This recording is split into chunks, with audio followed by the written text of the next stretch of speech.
We want to find the volume of a right pyramid. Right pyramid means that the vertex is exactly above the center of the base. So if you cut it in half down the middle, it's a right triangle from the side.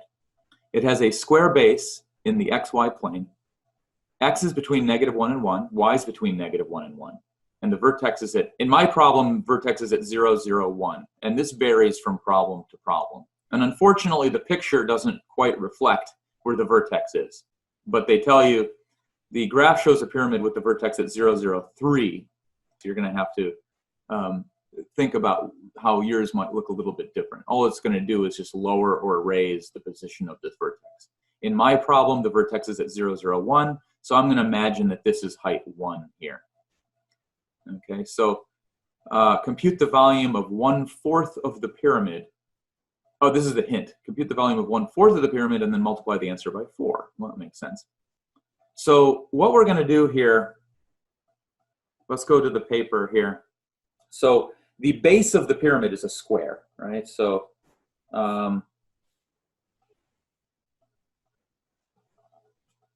and x went from -1 to 1, and y went from -1 to 1. Right, so that makes this square base. Okay. Now, the hint was that we should just look at 1/4 of the pyramid and find the volume of that, and then we'll just multiply it by 4. So the 1/4 of the pyramid that we want to look at is actually this one. This is what I specified in my hint. So just this, the part of the pyramid that's above this triangle. So what we want to do to find the volume, you can think about this two different ways. You can think of the pyramid as being a function that lives above this, right? And then you're just integrating that function over this region, and that will give you the volume.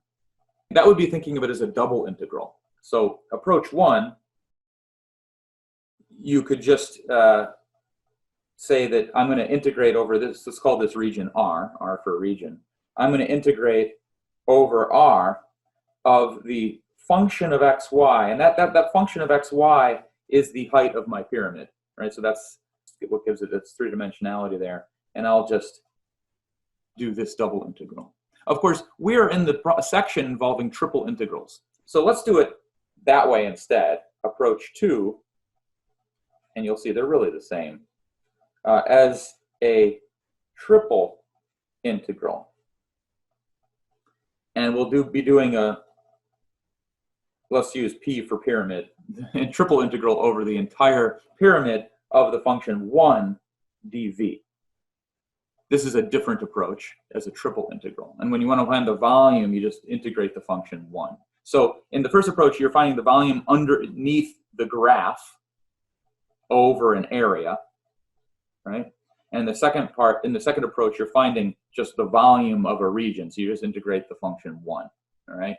They'll give you the same answer. And they really are. When you work them out, you'll see they actually just do the exact same thing. Let's do it using this triple integral. We want to position ourselves in this region and then integrate upwards to the top of the pyramid. All right, now the top varies depending on where we are. So what you could do is first think about specifying an x in here. So for each x between 0 and 1, what's y going to range from?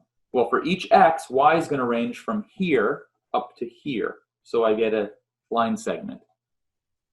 So for each x, y ranges from this height, which is on this line, and this line, I can just see it's a diagonal line, 45 degrees below the x-axis. That's just the line y equals -x. And then I go up to this line. This line is y equals x. So for each x, y is going to range from -x to +x. I went off the screen there, sorry. -x to +x. And then for each x and y that we find ourselves at on this line segment, we're going to integrate z from the base of the pyramid to the top.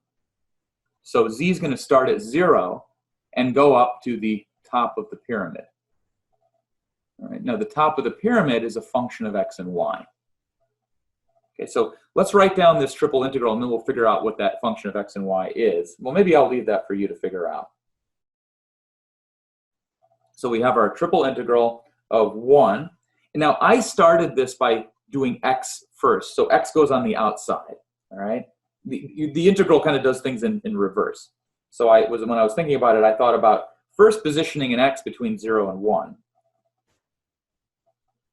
And then for each of those x's, I found a y. Y ranged from negative x to positive x.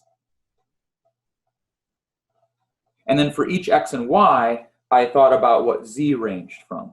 Z is going to go from 0 to the height of the pyramid.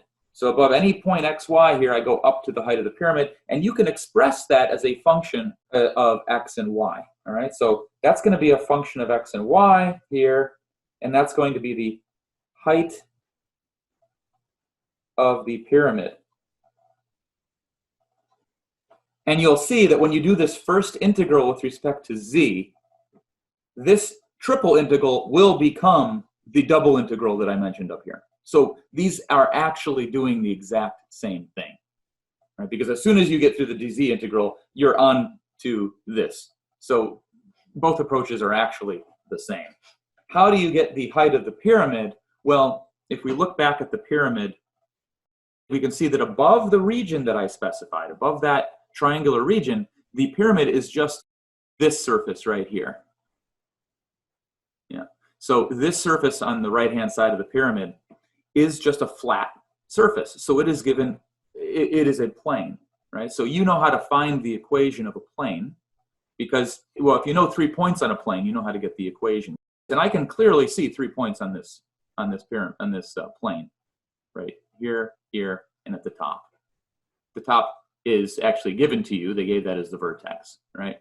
So use those 3 points to find the equation for this plane, and then you can find the function of xy that specifies the height of the plane above every point xy. And that will be that function that I specified, f of xy, in that integral.